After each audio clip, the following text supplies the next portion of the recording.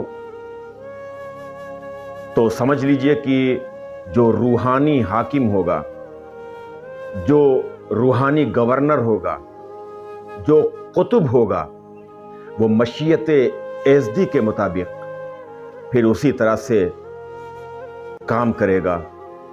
بظاہر جو لگے گا کہ سستی سے کام کر رہا ہے، اور جب حالات خوشگوار ہوتے ہیں، امن و امان ہو، چین اور سکھ ہو، عوام خوشحال ہو، تو اس وقت کا جو گورنر، روحانی گورنر ہوتا ہے، جو قطب ہوتا ہے، جو روحانی حاکم ہوتا ہے، باطنی حاکم ہوتا ہے، بہت سخت ہوتا ہے۔ اب کمنٹ میں یہ بتائیے گا کہ آج کل کا جو روحانی گورنر ہے، جو باطنی حاکم ہے، وہ کیسا ہے؟